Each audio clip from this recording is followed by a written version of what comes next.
First day in Feltham. Oh, okay. The first day in Feltham now is very, very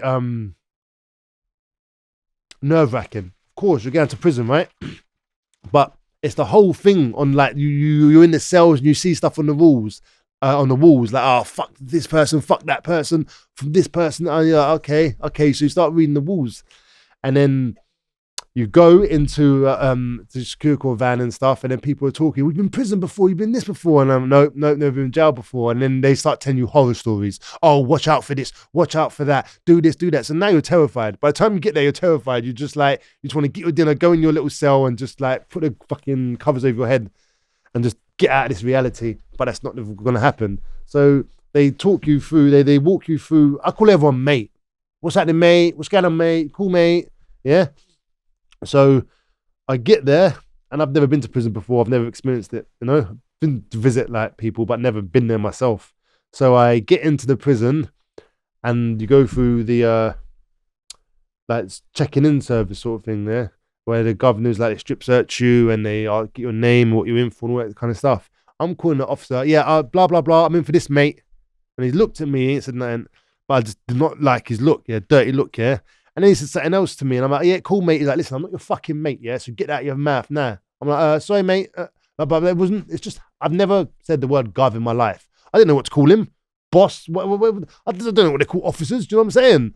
And then so the prison officers was a bit harsh to me. And then you get your little microwave meal, whatever, and you're waiting to go to the cells. And they're calling people out. You find out who your cellmate is, and then you just go back. But it's all a bit of a daze, really. If you've never been in prison before, you're just experiencing it as you go. The smells, the sounds, everything. You're looking for dangers. You're looking for recognizing for faces. And yeah, so it does take a lot. I think for me, when prison became real, really, really real, is when I woke up. I woke up and I'm like, I'm here now. It's no longer a story. It's no longer what other people experience. And this is now your experience. This is now your life. And that was when it hit me hard. And what I found about prison for me, it's almost like, I call it the curse of prison. When you're in prison, you're in pain. It is hard. You're suffering. Your people are suffering. As soon as you get out, that wears off within 2 weeks. And then you're like, so what was I doing again? I mean, it wasn't that bad. And then you start to make excuses. And before you know it, it's a vicious cycle. So trust me on this one. If you've ever been in prison, if you're in the game and you've got away with it, whatever, just hang it up before it's too late, because everyone gets arrested. And I've got a friend right now who's in prison in Spain. Yeah, he got caught up in the EncroChat thing. He'd never been arrested in his life for anything dodge. You know, like the guy was always got away. Like the guy, like we've done stuff, and he's been the only one to ever get away. Like, and a lot of people have been in prison. Like this guy was very, very cautious.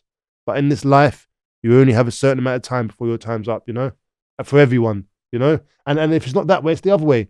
Since lockdown, I've had 2 friends murdered during lockdown, you know? And if you want to know what Spanish prison is like, watch UK Bodybuilder in Spanish Supermax. There's part 1 and part 2 with Chet Sandu on the True Crime playlist. So going in Feltham then, did you get your own cell? No. I didn't know anything about high-risk prisoners or anything. So I'm doing whatever they tell me and whatever they say. So yeah, I was with a cellmate for the first on my first sentence. I always had a cellmate. Yeah. What was it like just to talk to someone in prison? Oh, okay. For some reason, I always had them fucking yardies that would tell me, me a big gangster man, you know.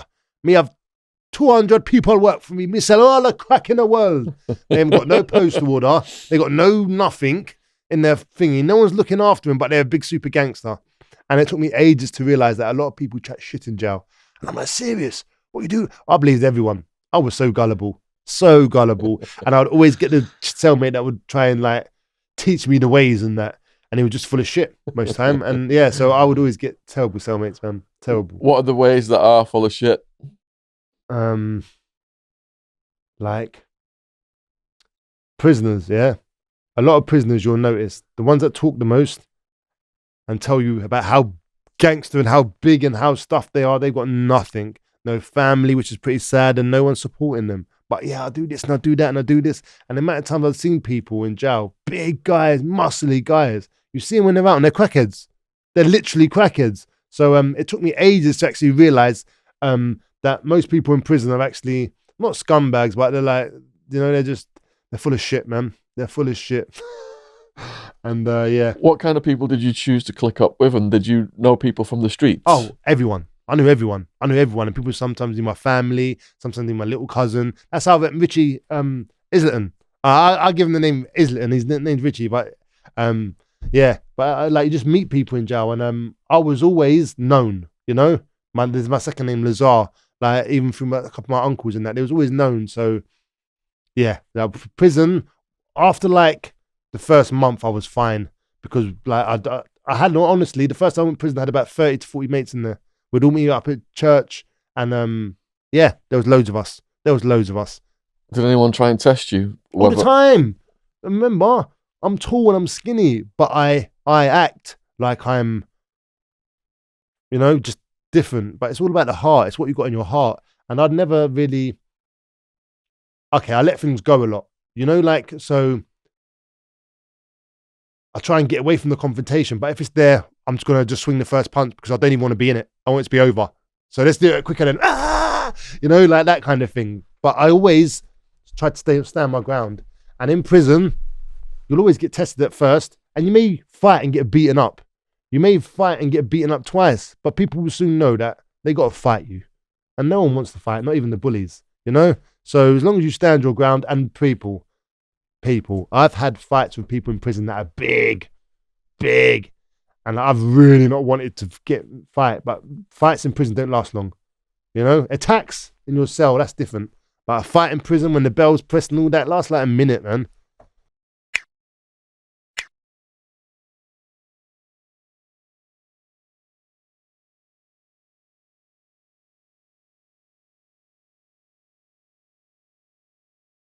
So if you're enjoying this podcast, you will love Dave Gunn's book, Bestwood Boss, Live by the Gun.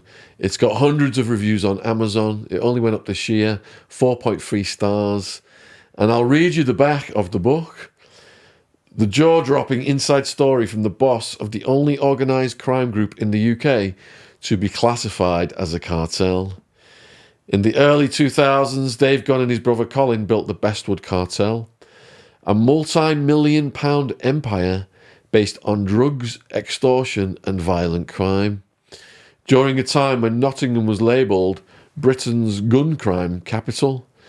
The second season of Sherwood, if you watch that on the BBC, crime drama series, was inspired by the activities of the Gunn brothers and the deadly crime wave in Nottingham, which earned the city the nickname Shottingham. According to the media, the Gunn brothers ruled some of the city suburbs with an iron fist, drove around in flash cars, and were dripping in expensive jewellery. They saw themselves as protectors of their manor, a modern-day mix of Robin Hood and the Cray twins. As the violence escalated, including brutal punishment shootings between rival gun gangs, the police launched Project Starburst to dismantle the Bestwood Cartel and its rivals. So much was written in the media about the Gunn brothers and in books such as Hood's, but no gang leader has ever detailed the real-life warfare in Nottingham in the early 2000s. In Bestwood Boss, Dave Gunn sets the record straight with the first ever insider's account of what led to the blood-soaked ganglands. I'll put the links in the description box. And I really enjoyed Dave's audiobook. So check that one out. Especially if you're busy, if you're on the road or you're doing stuff, just get the audiobook on. Thank you for watching. Cheers. Watch Dave Courtney's Underworld, The Craze, out now on various platforms, Amazon Prime, Plex, and for American viewers, Tubi TV. The film includes exclusive interviews with former members of the Craze gang, revealing remarkable insights into the 60s criminal underworld.